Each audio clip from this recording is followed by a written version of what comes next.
What the fuck? What's going on, YouTube family? Today we're going to be talking about the downfall of Jaguar. Now, unfortunately, they brought it upon themselves by doing some crazy marketing. On top of that, they eliminated all their internal combustion vehicles and moving forward with strictly electric cars, which is absolutely insane. Now, I knew this would have an effect on the brand, on sales, but I had no idea on how bad it would really get. Now, it's no secret, it's all over the internet. Jaguar had a 97.5% fall off when it comes to sales. Now, how did this happen? How did we get here? So let's go ahead and talk about the commercial heard around the world. Now, when Jaguar put out this commercial, they really teased it, talked about how people are going to be talking about this forever. And I'm sure their marketing team and their infinite wisdom said, any publicity is good publicity. People are going to be talking about this. So they decided to play the ad and the world freaked out. People couldn't tell, what the hell is this ad? Is it a car ad? Is it a clothing ad? Is it a mission statement? Is it some sort of political message? What is the point of this commercial? Now, Jaguar could have came up and said something, oh, we meant it to say this, or this is how you should interpret it, but they didn't. They figured they would let everybody fester and talk amongst themselves, and somehow this would drum up business and drum up buzz for Jaguar. But unfortunately, it did the exact opposite. Everybody from all spectrums destroyed and drug Jaguar through the internet. It was absolutely hilarious. There's tons of AI like differences of that one where they're actually fist fighting inside that commercial. You have to look at that one.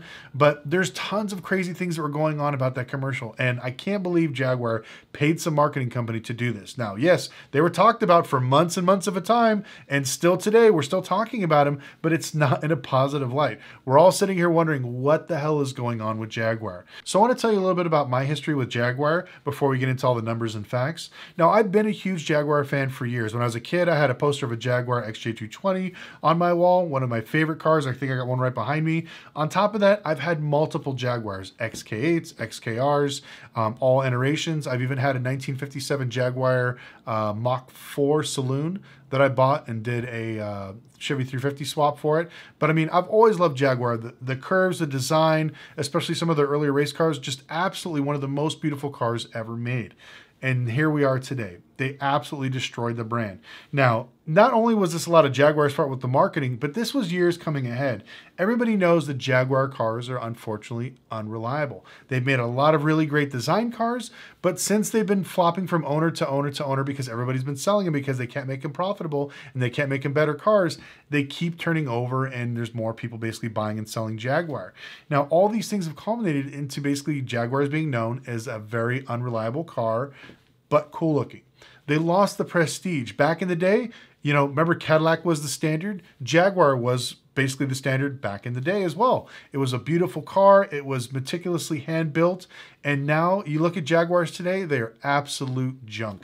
All plastic, everything's falling apart. You can get one with 20,000 miles and it's literally going to explode or have some sort of electrical problem.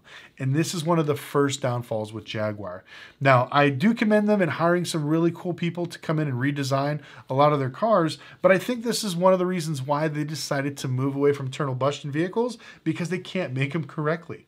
Now, when it comes to electric vehicles, believe it or not, there's less moving parts. So if there's less moving parts, technically, it should be easier to build one of these things. Now, for some reason, I have a huge suspicion that these Jaguars, these new electric cars, are going to be absolute trash and have tons of electrical problems because for some reason, I don't know what it is, British cars always seem to have electrical problems. You know, I have a buddy of mine, he's got a brand new Land Rover. It's a beautiful car.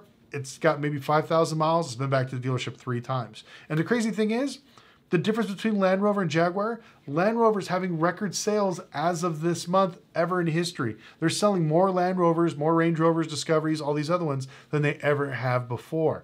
And their prices are going up even higher.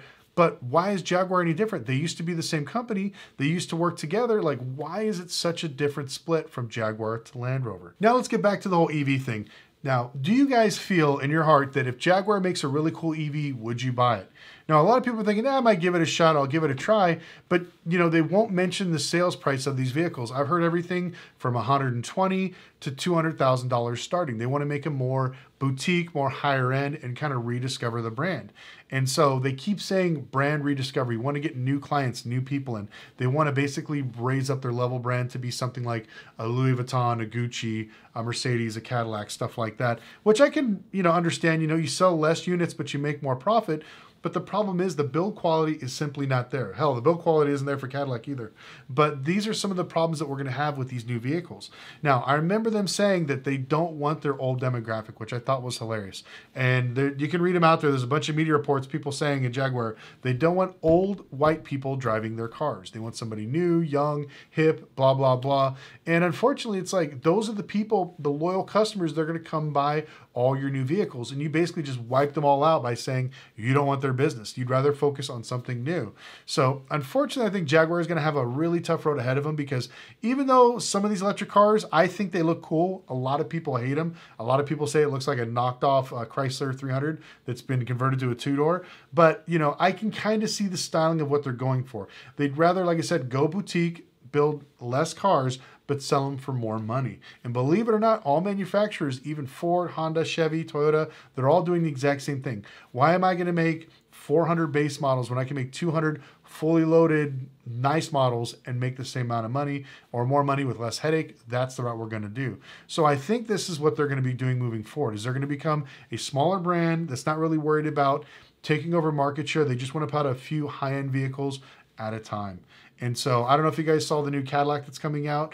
I can't remember the name of it. It's escaping me, but it's supposed to be almost $275,000. And this is going to be custom made, ordered in the actual store. It's a cool looking car. I don't know if I'm going to pay almost 300 grand for a Cadillac, but there are people out there that are getting ready to build these things. And supposedly there's enough people that want to buy them that's going to be sold out. So we'll see how that goes. So I think Jaguar is trying to follow that lead and basically bring their brand back. Now, since this whole debacle's happened, they've already fired their marketing company and they're looking at hiring a new one. Now, what does this mean? Are they changing directions? Are they going to bring back internal combustion motors? Are they going to actually drop the whole premium high-end EV thing? The sad thing to say is I don't know what Jaguar wants to do. It seems like it wanted to completely change itself and go a new direction, and that's the best way to do it, because you just clean the slate. Nobody likes Jaguar now, so now you're going to have to build your reputation from ground zero. But even with this saying, you know, all the stuff they promised before with this new marketing company, are they going to fulfill that? Are they going to do nothing but electric cars? Are they going to build these machines that you saw on the ad? Who knows? Only time will tell. But I'd love to know your opinion in the comment section below. What is your opinion of Jaguar? You know, how do you feel about them basically destroying a British Institute, something that, you know, everybody likes, that's been a big icon in the automotive industry? They're literally killing a brand right before our eyes. And it's just like, it's hard to watch and see. But like I said, I'd love to know your opinion about it in the comment section below. Do you guys actually like the design of the new EVs? And if you could afford one, or if you can't afford one, would you actually buy one? Anyways, I'd like to thank you guys so much for watching. We got a lot of fun stuff coming up. If I don't see you guys before 4th of July, have a good 4th of July, and we'll see you next time.